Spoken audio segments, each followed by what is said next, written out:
हरे कृष्णा। नमो विष्णुपदाय कृष्णप्रेष्ठाय भूतले श्रीमते भक्तिवेदांत स्वामिनिति नामिने। नमस्ते सारस्वती देवे गौरवाणी प्रचारिणे निर्विशेष शून्यवादी पाश्चात्य देशतारिणे। जय श्री कृष्ण चैतन्य प्रभु नित्यानंद श्री अद्वैत गदाधर शिवासादि गौर भक्तवृंद। हरे कृष्णा कृष्णा कृष्णा हरे हरे, हरे राम राम राम हरे हरे। हरे Krishna. So welcome you all back to the fourth day of this course, Self-Evaluation Tools on the Path of Bhakti. Part 3 of this course is going on and it's the fourth day today. So yesterday we were discussing from the third shower of this book, which deals with Anartha Nivritti. So hopefully today we will complete this chapter Anartha Nivritti, and if time permits we will start the next shower, which describes about the stage of Nishtha or steady practice of devotional service. So yesterday we discussed about the stages of nullification: Ekadesha Vartini, Bahudesha Vartini, Prayiki, Purna and Atyantiki, how actually Anartha Nivritti happens in stages. And then we also saw that how Dushkritota Anarthas, Sukritota Anarthas and Bhaktiota Anarthas get destroyed completely at the stage of Nishtha, and at the stage of either Ruchi or Asakti they are like gone with no more scope for getting back, which means once we reach the stage of Nishtha, we will no longer be troubled by our past bad habits and we will no longer be troubled by the desire for name, fame, adoration, etc. Which means the nourishment that we will feel by our practice of bhakti will be so powerful that we would not need the nourishment through this puja, la, pratishtha and other such things. But this aparadhotta anarthas are very dangerous and they linger around till we reach the stage of prema. So one has to be very careful to avoid these 10 kinds of aparadhas which are born out of one's crooked attitude, an attitude which is very unfavorable for Krishna consciousness. We may have a person who is struggling with his sense control, but he may have a very favorable attitude. So Krishna does not take it very seriously. Once he reaches Nishtha, he frees him of that past bad habit very easily. But for a person who has a crooked attitude, then Krishna, the punishment continues for a longer time. So we have to be very careful to protect ourselves from attitudes which are unfavorable for practicing Krishna consciousness. This is what we discussed in this section. And then we saw the special cases of Vritrasur and Jaya Vijaya, and we saw how their cases should not be taken to indicate that even after reaching the stage of, even after having personal association of Supreme Lord, one could still commit offences. Those were only apparent offences, we saw this. And then sometimes we may see the Shastras indicate that the holy name is immediately powerful, but in our practical experience we may not see the holy name being immediately powerful because we have been chanting for so many years. But still these kind of destruction of anarthas we may not see. This is because we may be chanting with offences. So therefore, even though the holy name is potent enough to immediately purify us, the holy name is not obliged to immediately purify. Just like a wealthy master need not give any money to his servant who is very offensive and very insincere in his work. So he will wait till that servant becomes sincere and non-offensive, then the master will give him as much money as he wants to give. So therefore one should not doubt whether the master is wealthy or not. That is just one of the reasons, but the real reason is he is a wealthy master but he does not tolerate offences. So this we saw, and the next theme that we saw is that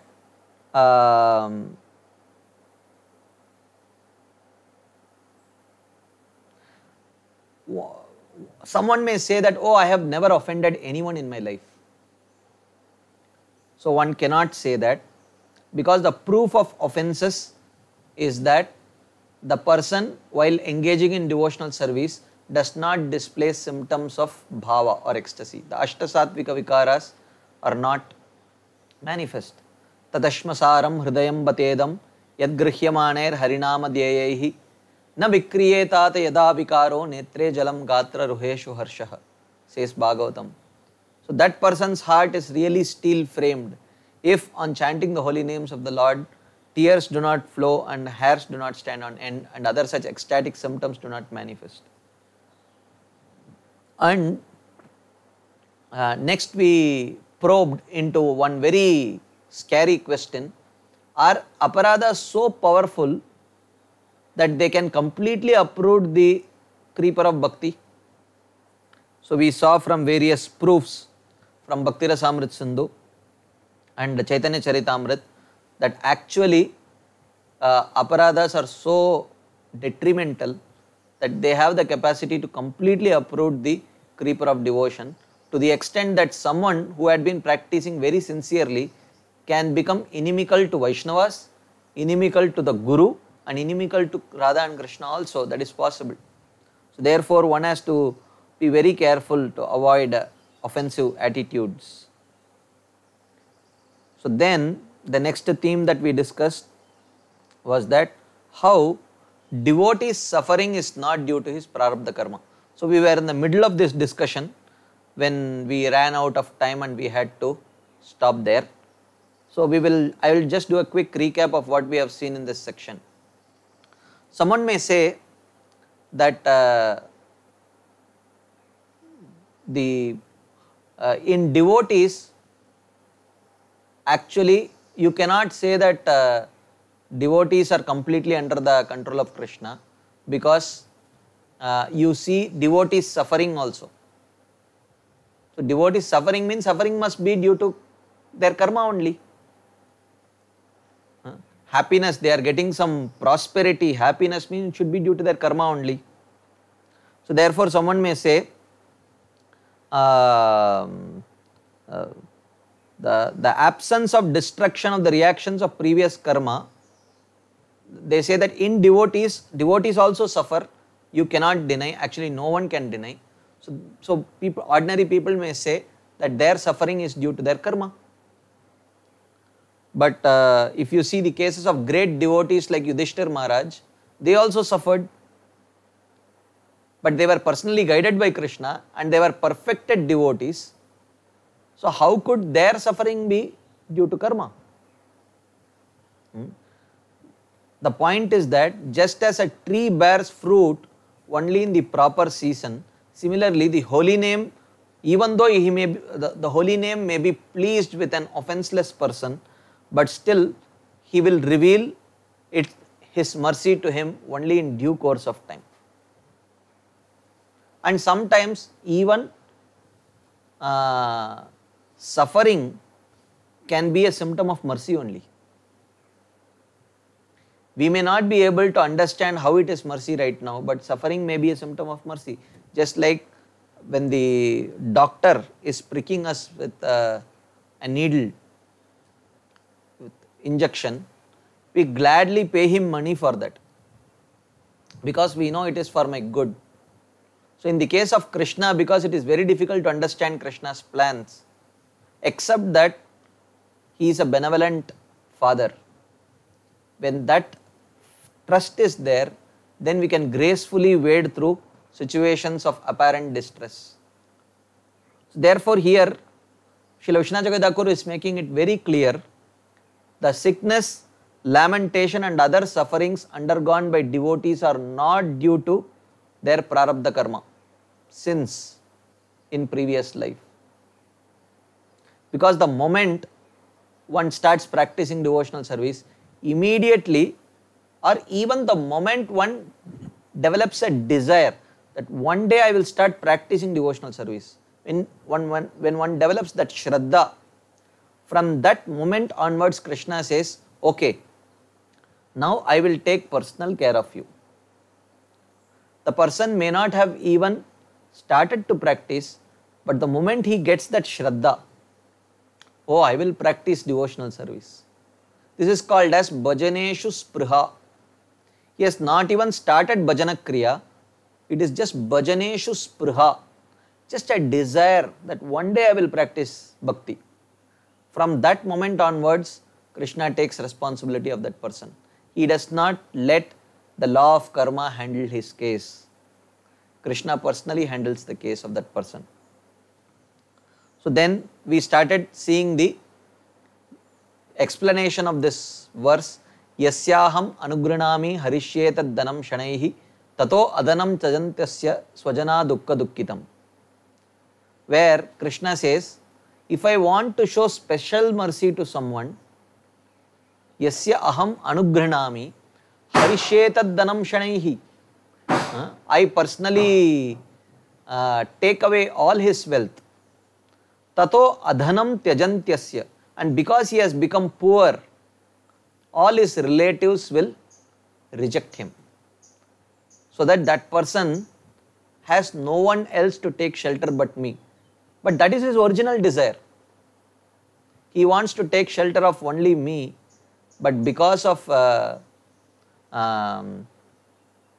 he gets distracted by the wealth and the relatives who are around him, he may get distracted. So when Krishna wants to show special mercy to a person who has surrendered to him, he may gradually take away the wealth, and therefore when the wealth is gone, the relatives will also abandon that person, and when everyone has abandoned, then he will take full shelter of Krishna.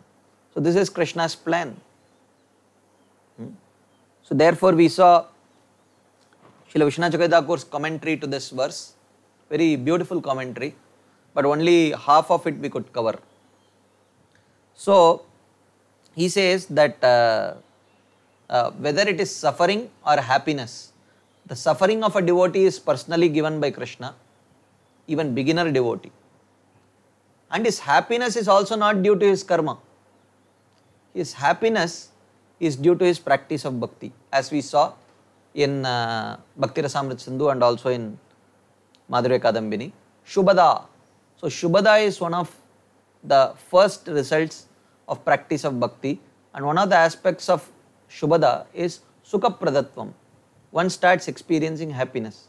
So the happiness that a devotee is undergoing is due to his proper practice of bhakti, and the suffering that he is undergoing is personally given by Krishna, and both are not due to their prarabdha karma. So then we saw that how can the Lord, who is so affectionate to his devotee, make that devotee suffer? Is the Lord not affectionate to his devotee? Why is he making his own devotee suffer? Is he a sadistic person? So the example that is given is, you are seeing it as suffering, but when the father is trying to take the toys away from the child who is spending too much time, or if he is playing cricket all the day and next week is his exam, the father may take his cricket bat away and make him study. At that moment the child will feel some anger towards his father, but later he will understand that, thank God my father did this to me, otherwise I would not have gotten this opportunity to enter into IIT or medical college, whatever it may be. So the father is a benevolent father, so he knows when sweet has to be given, when neem juice has to be given. So whereas the child, the innocent child who lacks that maturity, he may not see how drinking neem juice will give him happiness, or how sitting in front of these boring books will give him happiness. But the father knows, and the child must have that much trust in his father. Similarly, the devotee should have that much trust in Krishna, that he is doing this for my own benefit and he knows better. That much trust if we can have, so then we can accept reversals also very gracefully in our life. So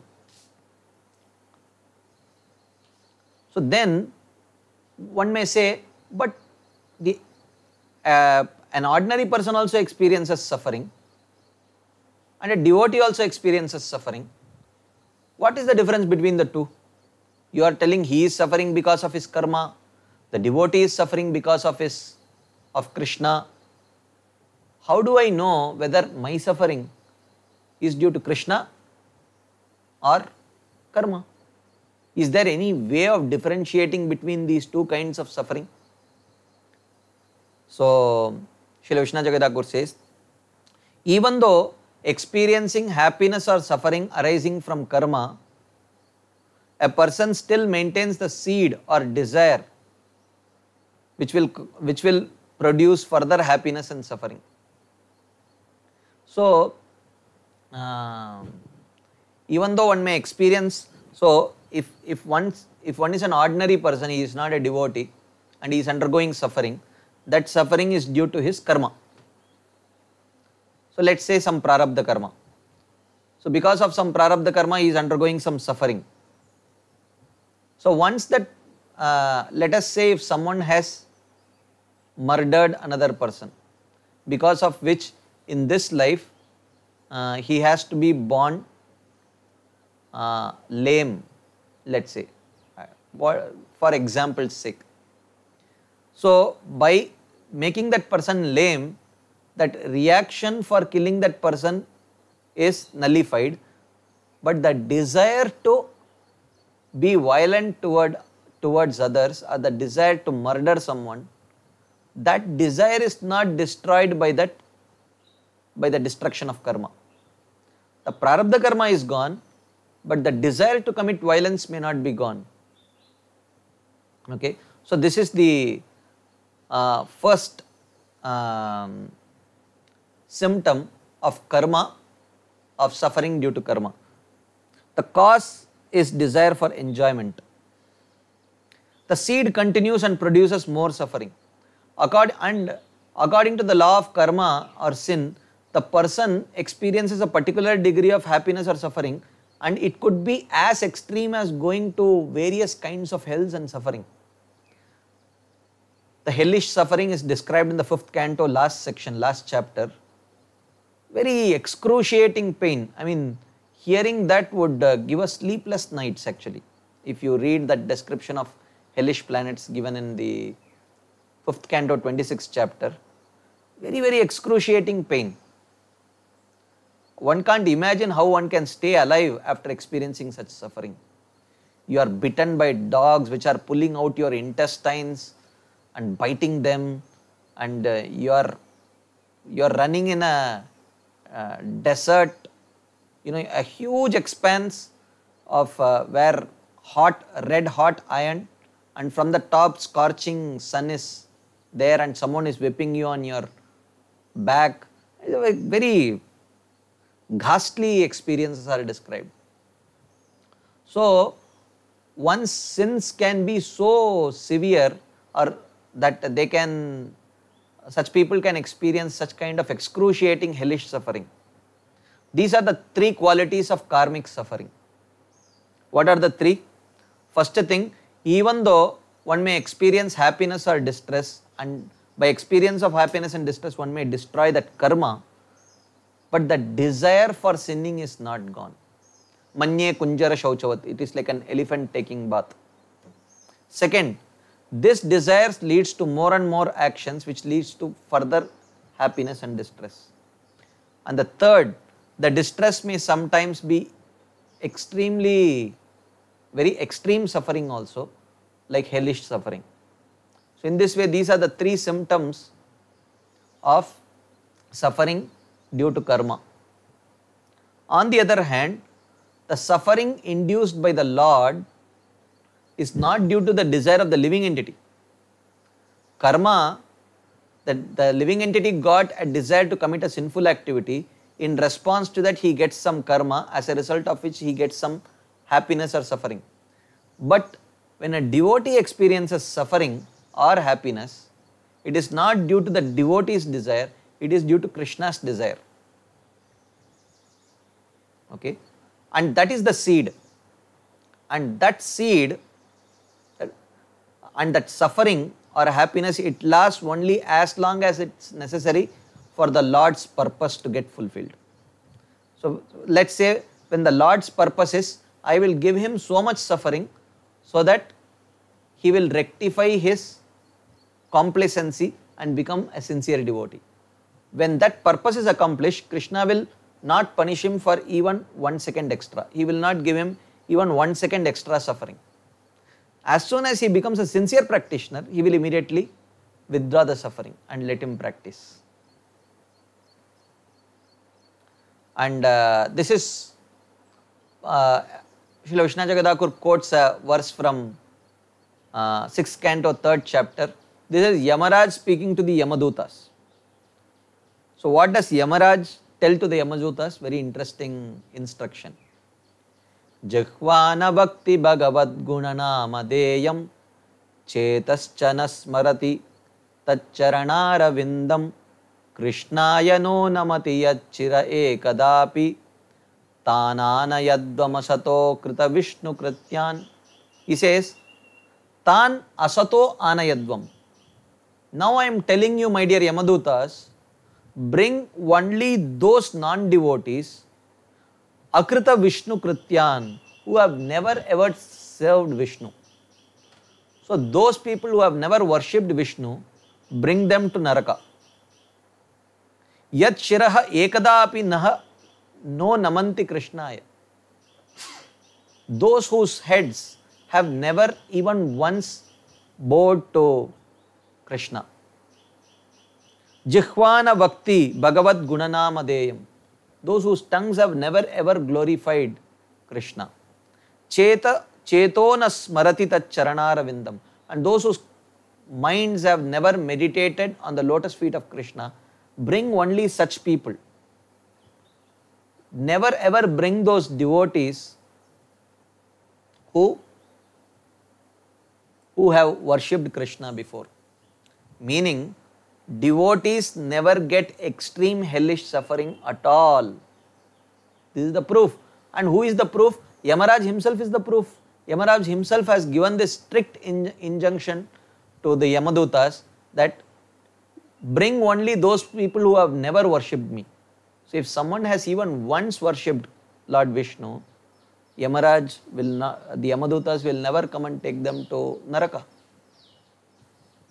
From this it is understood that for the devotee, suffering because of the Lord, there is no fall to hell.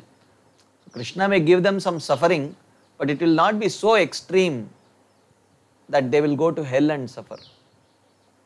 Of course, a devotee may desire to go to hell if there is opportunity to serve there.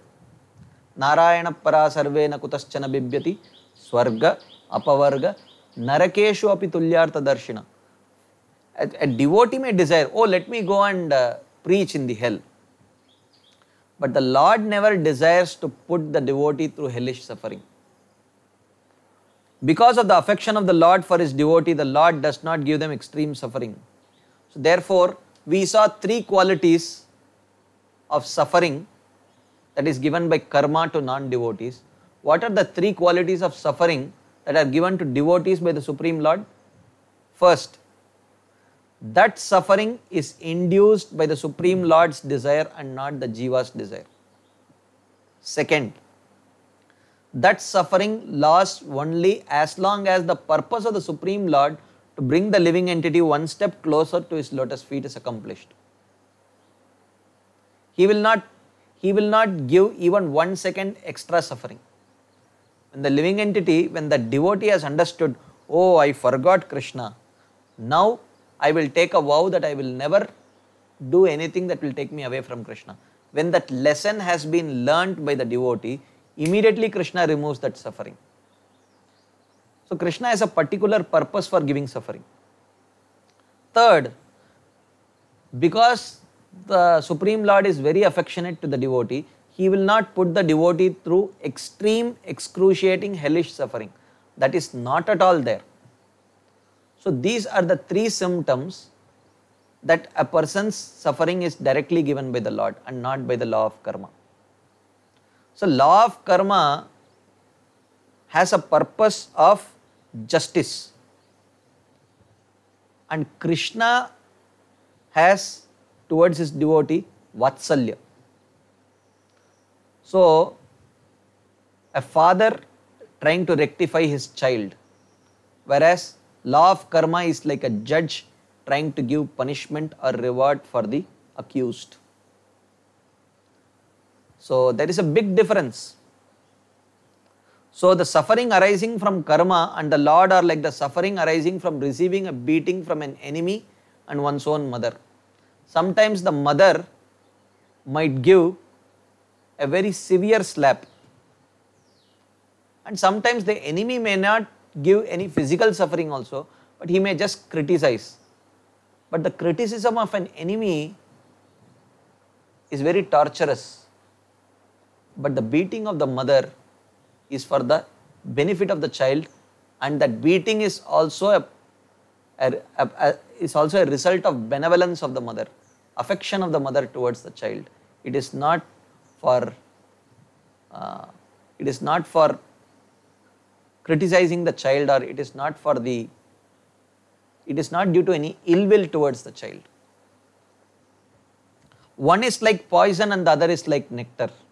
So even Krishna's punishment is like nectar, because it is for the benevolence. It is like a doctor piercing a needle in the hands.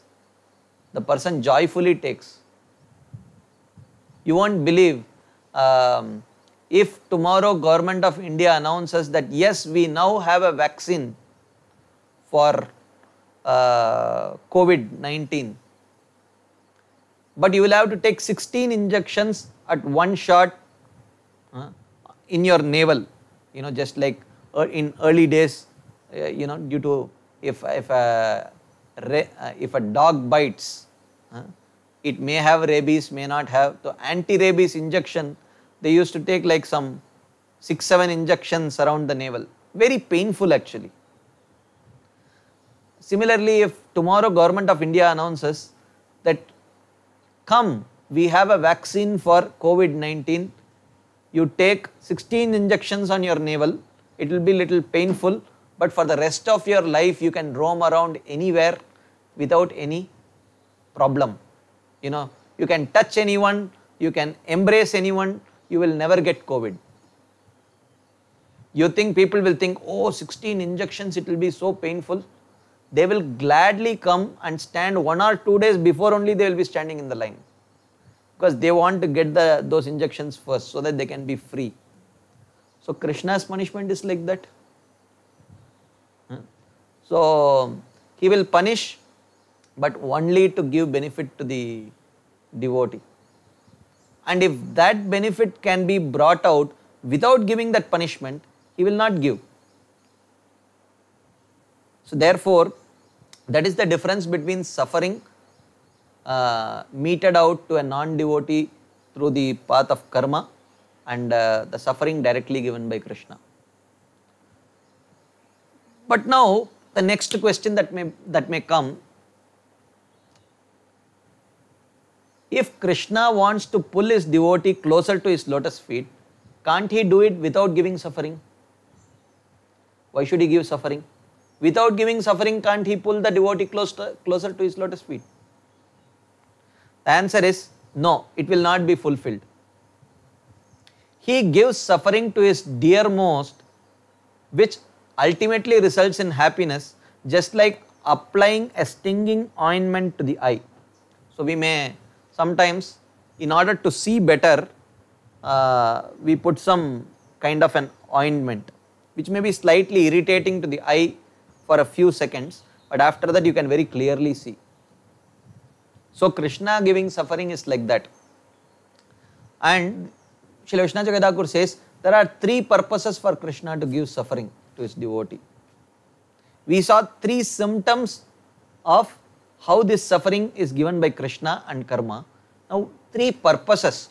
Why does Krishna give suffering to his devotee? And Krishna is a sadist is not one of the reasons. Krishna is not a sadist.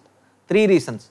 In order to preserve the secret of bhakti, so that the normal people should not see that devotees are getting some special benefit. So he does give them some suffering. And in order to avoid uprooting the opinions of speculator and smartas, they may, the smartas and the other karma mimamsakas, they may say, no one can escape karma. It is true for those people that understanding is right, because that will keep them right on the track of piety. So therefore, when they see that even devotees are suffering, they will understand, yes, no one can escape karma. So otherwise, if you see that a devotee who may be suffering with some bad habits, if he is not suffering, he may have some bad habits, but he is not suffering, he is very, very happy and jolly, then the other people will think, then I can also engage in some obnoxious activities and I can also not suffer. So therefore, in order to protect the faith of those people who may believe in piety, Krishna makes devotees undergo some suffering. And the third most important, which is relevant to the devotees, is this suffering will increase their longing to come in touch with Krishna. That is why Mother Kunti prays, Vipada santu tat sashvat tatra tatra jagat guru bhavato adarshanam yat syad apunar bhava darshanam. She says, my dear Krishna, give me more and more suffering, so that because whenever bhavato darshanam yat syad apunar bhava darshanam, because whenever suffering is there, your remembrance is there or your physical presence is there, and in your physical presence or in your remembrance, we don't have to take birth again in this material world. So this is natural feeling. I think I shared the other day that His Grace Adesham Prabhu shared this story, real story. Once a boy got, he was an orphan and he was playing with his friends. He fell down and broke his leg. He was admitted to the hospital. And since he was an orphan, he had never experienced mother's love. And this time when he was admitted to the hospital, and a very kind-hearted nurse took care of him. And for the first time in his life, he experienced the love of a mother, at least something close to that. It so deeply touched his heart that he was praying day and night that, he never gets cured, so that he can as long as possible experience that mother's love through that nurse. So therefore, many times we say, oh, only Mother Kunti can offer this prayer, we cannot offer this prayer. But actually it is not very esoteric prayer. The only reason why Mother Kunti could offer that prayer is because she had personal association of Krishna, she had experienced the bliss of that association. Because we have not experienced the bliss of that association, we are very scared of offering that prayer.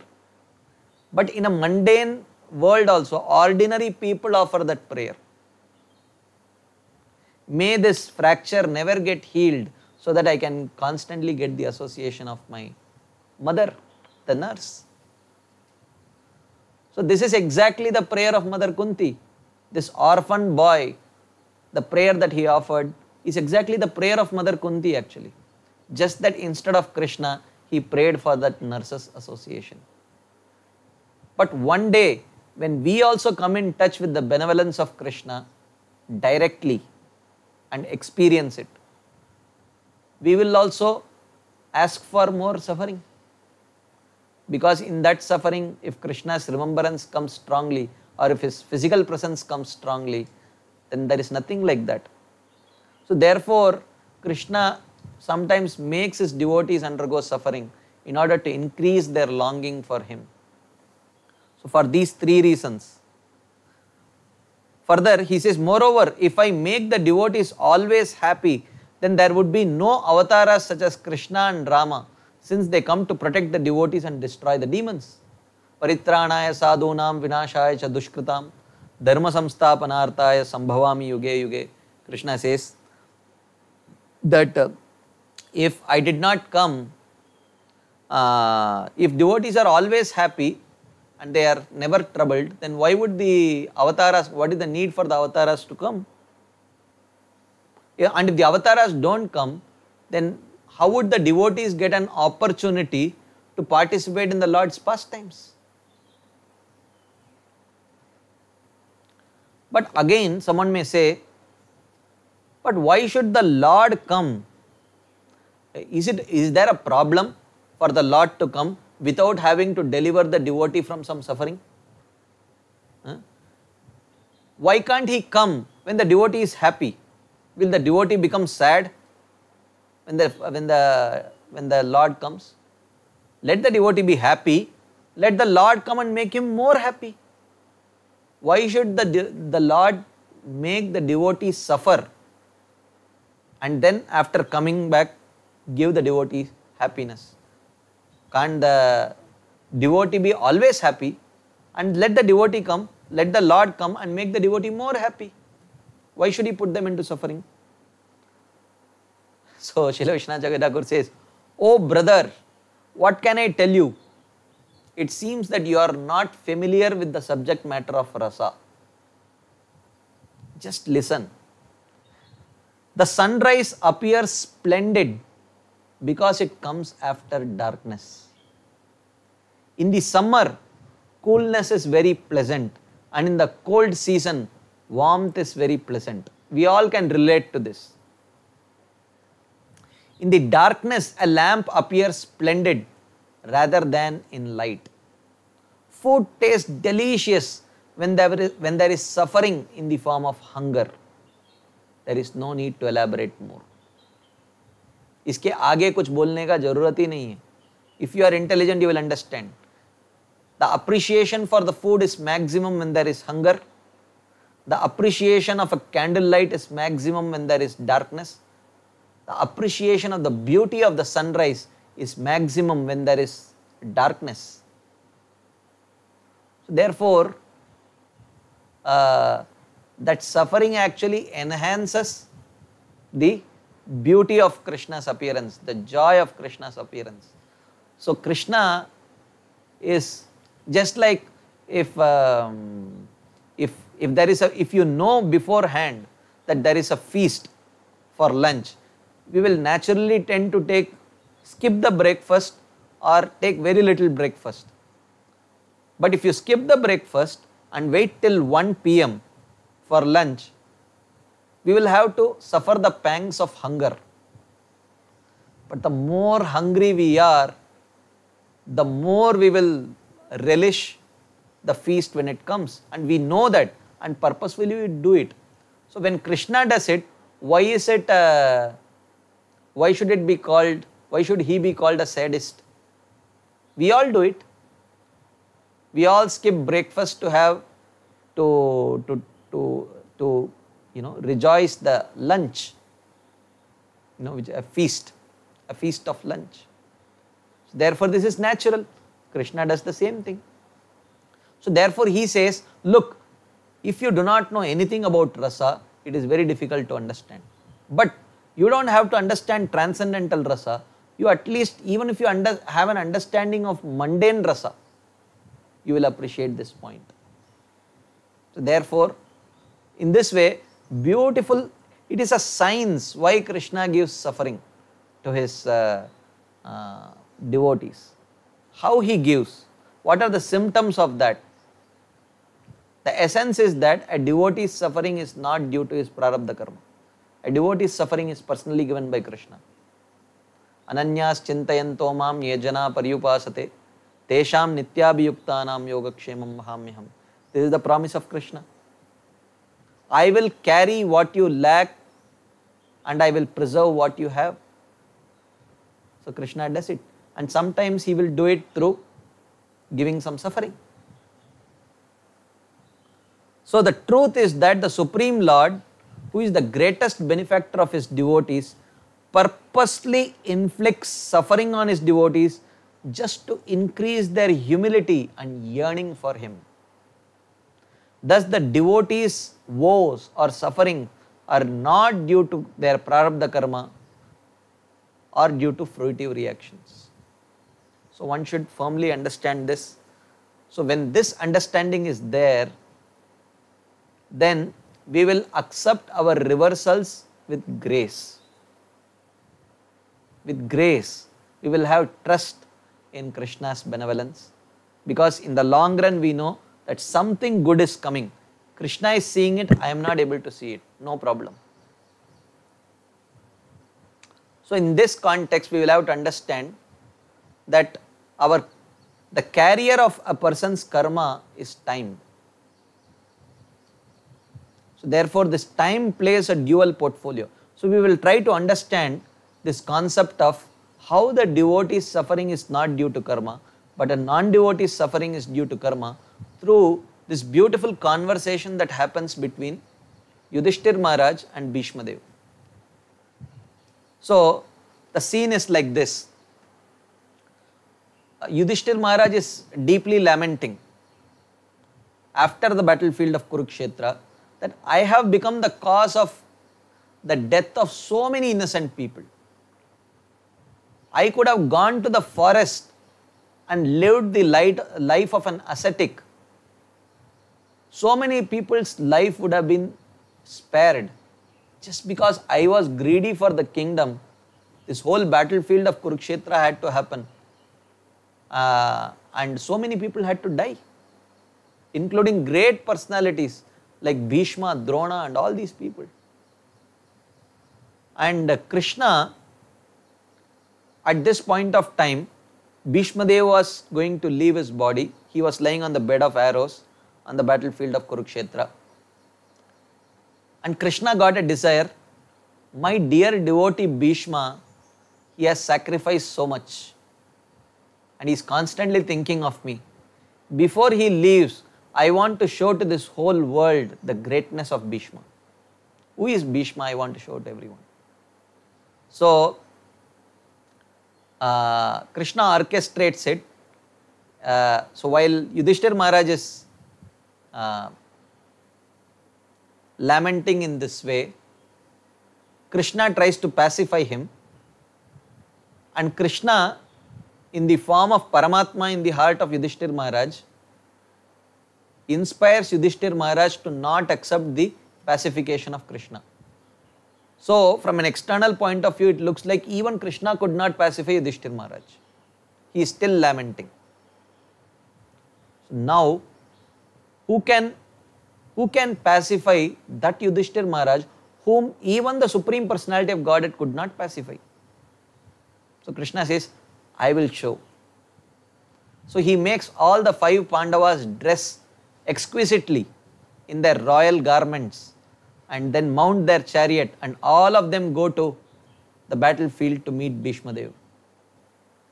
And they all get down, offer their pranamas, and Bhishma Dev exactly knows why, because it is not appropriate that for going to meet a dying person, you come in such royal regalia, such royal attire to meet such a person. It is not appropriate. And that to your grandfather who is dying. But Krishna knew exactly that this is what will please Bhishma Dev. Because he wanted to show that yes, the kingdom of Hastinapur is in right hands. You can rest in peace, my dear devotee Bhishma. You can rest in peace. The kingdom of Hastinapur is in right hands. Actually, the Panchapandavas have accepted the kingdom. They are going to rule it nicely. You can rest in peace, because Bhishma Dev was concerned for that. So when he saw this, he became happy. But looking at the face of Yudhishthir Maharaj, he could clearly understand his reluctance and his guilt. That he was feeling that I have become the cause of the suffering of so many people. So immediately Bhishma Dev addresses Yudhishthir Maharaj. Aho kashtam, aho anyayam, yad yuyam, dharmanandana, jivitum narhata klishtam vipra dharma achyutashraya. So he immediately says, aho kashtam, what kind of suffering you had to go through, O Yudhishthir Maharaj? Aho anyayam, what injustice? Yad yuyam dharmanandana, despite your being the son of Dharmaraj, You had to undergo so much suffering. Jeevitum narhata klishtam vipradharma achyutashrayah. You know what? You are standing here and lamenting that you have become the cause of killing of so many people. Actually, you don't deserve to live. You all, including your mother and wife, you all should have died long back. So many times these Kauravas tried to kill you, but you are still alive only for one reason. Vipra dharma achyutashraya. Because you took shelter of the Brahmanas, you took shelter of the path of dharma, and you took shelter of Krishna. If you had not taken shelter of even one of them, you would have died long back. So why are you lamenting? After so many decades of injustice and cruelty, you just fought a dharmic battle to retaliate, even though they acted in the most unjust way. So then Yudhishthir Maharaj might say, okay, but still, why did we have to suffer so much? Why did we have to suffer so much right from when we were young? What did we do? So Bhishma Dev says, Sarvam kalakritam manye bhavatam cha yadapriyam sapalo yadvashe loko vayoriva ganavali. My dear Yudhishthir Maharaj, understand. Sarvam kalakritam manye. Everything, the cause of everything is kala, time. Bhavatam cha yadapriyam. Even the unfavorable experiences that you have had in your life, you are not the cause. Time is the cause. Sapalo yadvashe loko vayoriva ganavali. It is just like clouds are helplessly being pushed by a strong, powerful gust of wind. Similarly, every living entity is pushed by this time helplessly. You are not the cause, time is the cause. Yudhishthir Maharaj becomes little angry. How can you say time is the cause? Time is just like the conveyor belt. So whatever item has been put on one end of the conveyor belt, that only comes. So time is the conveyor belt which carries the result of my own karma. When you say time is the cause, you are just trying to sugarcoat. You want me to come out of this guilt. Actually, when you say time is the cause, time carries only my karma. So why are you telling sarvam kalakritam manye? Why can't you say sarvam tava karmakritam manye? My dear Yudhishthir Maharaj, your suffering is due to your own karma. Why don't you speak to me straight, my dear grandfather? I am willing to take it. That's what I am also telling. My suffering is due to my own karma. You are just sugarcoating it and telling that my suffering is due to Kala. But Kala carries my karma. Then Bhishma Dev says, well, think about it. Yatra dharmasuto raja gadapanir vrikodara krishno astri gandivam chapam suhrit krishnas tato vipat. Just think about it, Yudhishthir Maharaj. Yatra dharmasuto raja. You are the son of Dharmaraj himself. Which means, you know what is dharma, you know what is adharma. Gadapanir vrikodara. One may say, look, under normal circumstances, I will act under very dharmic state, but under life-threatening situations, I may act in an adharmic way. So he says, Gadapanir vrikodara, Krishna astri gandivam chapam. You are protected on both sides by the most powerful warrior on this whole planet Earth, Bhima, and the most skillful warrior on this whole planet Earth, Arjuna. So when you are protected on both sides by the most powerful and most skillful warriors, how can you be pushed into such unnatural situations? And most importantly, Suhrit Krishnas tato vipat.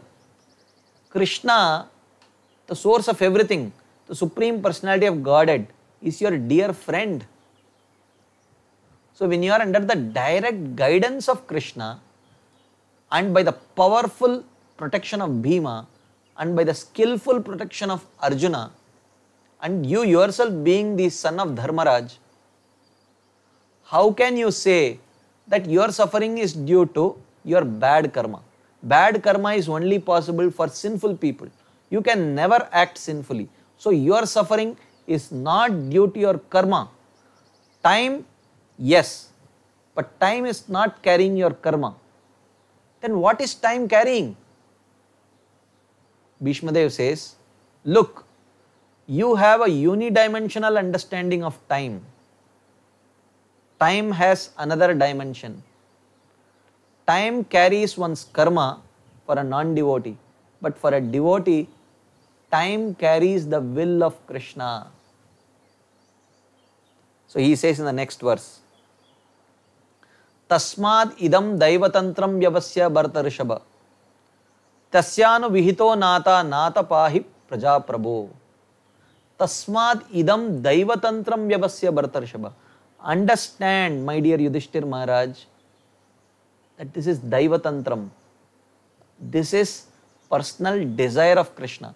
Krishna wants, it is due to personal desire of Krishna that you have to undergo this suffering for a particular purpose.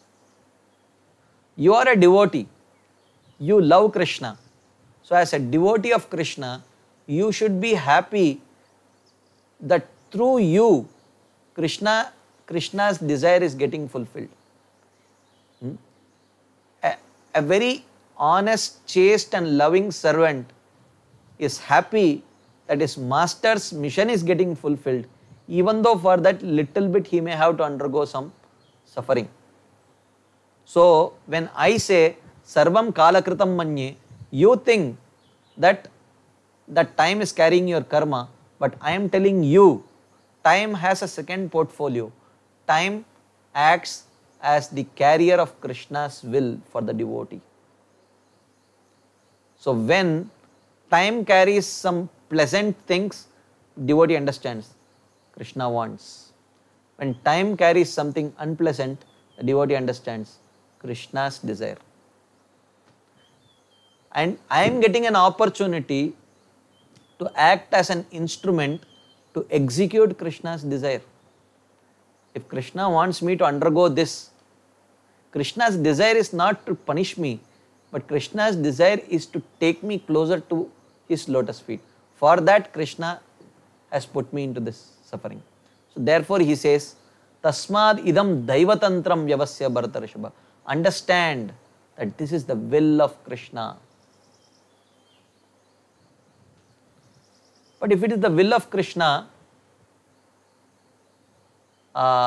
then why I am not able to see it? Yudhishthira Maharaj may say, so many years we have undergone this suffering. Why I cannot see it? So he says, Nahi asya karhichid rajan puman veda viditsitam yad vijigyasaya yukta muyyanti kavayopihi. Understand, my dear Krishna, my dear Yudhishthira Maharaj, that no one can understand the plan of Krishna. Yad vijigyasaya yukta muyyanti kavayopihi. Even those engaged in reasoning of scripture, the most intelligent people also cannot understand the plan of Krishna. So don't try to understand the plan of Krishna. It is not possible even for the most intelligent people to understand. In fact, in one of the verses in Bhagavatam, Uddhava says, Karmanyanihasya bhavo abhavasyate durgashrayo ata aribayat palayanam kalatmanoyat pramada yutashrama swatman rate kidyati dhir vidamiha. He says, Karmani anihasya. Krishna, the Shastras say Krishna is aniha. He has no activity to perform, but still he performs so many pastimes. Bhavo abhavasyate. The Shastras say that he is abhava. He does not take birth, but he takes birth as the son of Mother Devaki. Durgashrayo ata aribayat palayanam kalatmano. Even though he is the personification of time, kalosmi lokakshayakrit pravruddho, Krishna says in Bhagavad Gita, I am time. I have come to destroy this whole world. But it is mentioned that Durga Shrayo Ata Aribayat Palayanam. Still sometimes due to fear of the attack of Jarasandha, he builds a fort in Dwaraka and takes shelter of that fort. Swatman Rate, even though Krishna is completely self-satisfied, but Pramadayuta Ashrama, he behaves with his queens in such a way that he is completely captivated by them. So Uddhava says, Uddhava, the most dearmost associate of Krishna, he says, Kidhyati dhir vidamiha. These seemingly contradictory activities will confuse even the most intelligent of people. Why is Krishna behaving in this way? He says, even the most intelligent people are bewildered. And Srila Vishnajaka Thakur, in the commentary to that particular verse, he says, what Uddhava means is that one who thinks that no, I can understand the plan of Krishna, why he is doing like this, such a person is actually not intelligent. The symptom of intelligence when it comes to such pastimes is that the devotee says, I cannot understand, but I don't have to. I can relish it. I don't have to understand to relish it. I will relish it. But if the acharyas reveal some insight, I will try to understand. If the acharyas say, this is impossible to understand, this is achintya, then it is achintya. I will glorify the achintya nature of Krishna. So the devotee is willing to understand whatever is revealed to him by Krishna through the medium of the Guru Sishya Parampara. But if something is inconceivable, the devotee very gratefully accepts it and he worships Krishna with even more joy and enthusiasm. See how inconceivable is my master. Like that. So this is exactly what Bhishma Dev is telling Yudhishthir Maharaj. Nahiyasya karhijid rajan puman veda viditsitam yad vijigyasaya yukta muyyanti kavayopihi. Don't think that you can understand the plan of Krishna. Even the most intelligent people cannot understand the plan of Krishna. So what should I conclude? Yudhishthira Maharaj asks. So here is the general conclusion. Everyone agrees that no one can interfere with the plans of Krishna. And no one can even understand what his plans are, even today. This includes Brahma and Shiva. What to speak of a person like me, Bhishma. No one can understand the plan of the Lord. So one may say, but Yudhishthira Maharaj may say, yes, maybe no one knows, but we have to try to understand something. See, exact plan I don't want to know, but what is Krishna's intention? Does he want to give us suffering? Does he want to give us joy? Does he want to give us suffering and happiness? At least one of the three things, yes, no. I am just giving a very simple yes or no answer. Does he want to give us suffering? Yes or no? Does he want to give us joy? Yes or no? Does he want to give us suffering and joy? Yes or no? Only one, at least one of the questions you please answer. So if you analyze this, does he want to give us suffering? No, it cannot be. Because Krishna is Bhakta Vatsala. He has great affection for his devotee. So this cannot be true. Does he want to give us joy?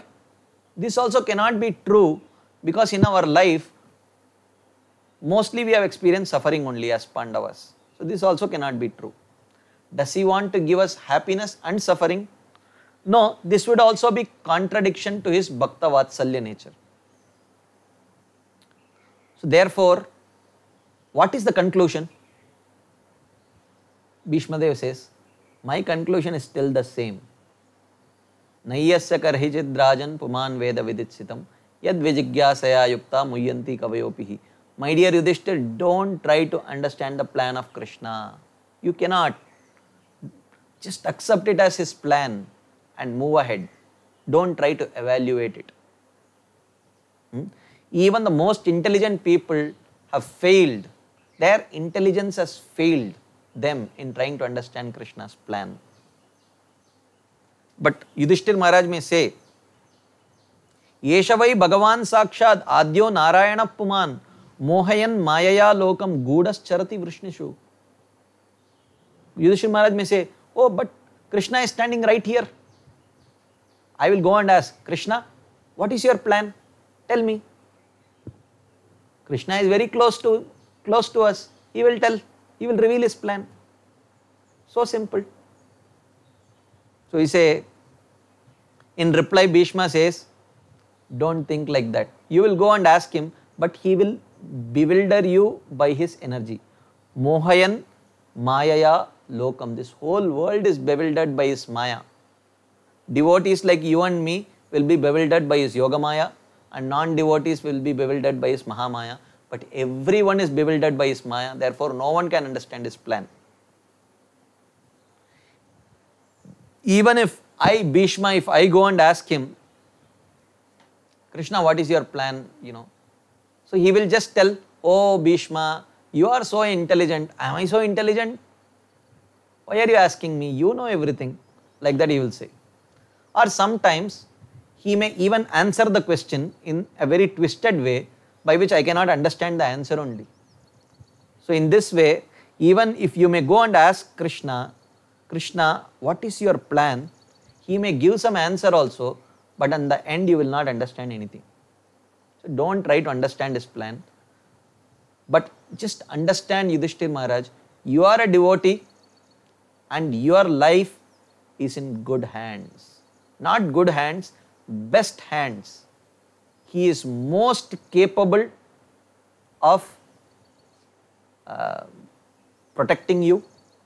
He really wants to protect you, and he really wants to take you to such a place where you will be most joyful and happy. He is omnipotent, he is omniscient, he is omnibenevolent. So you have trust that your life is in the best hands. So therefore, I will quickly take 2 minutes to summarize this theme that we have seen today, that how a devotee's suffering is not due to his prarabdha karma. So I will quickly summarize in 2 minutes. So we have seen, just give me 1 second so that I can go to the original slide.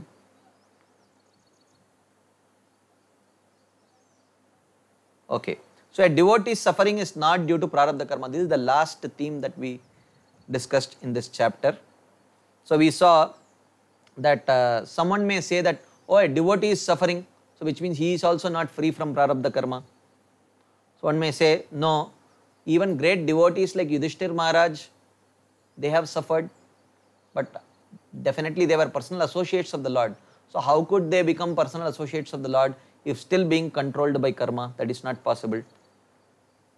So therefore, one should understand that the sickness, lamentation and other kinds of suffering undergone by devotees is personally given by Krishna and not due to their prarabdha karma. And the happiness of devotees is also not due to their prarabdha karma. It is due to their own practice of bhakti personally given by Krishna. And then Krishna says, Yasyaham manugranami harishye taddanam shanaihi.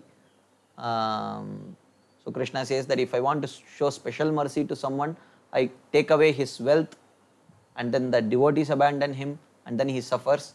But I do all this so that he can take full shelter of my lotus feet and I can quickly take him back.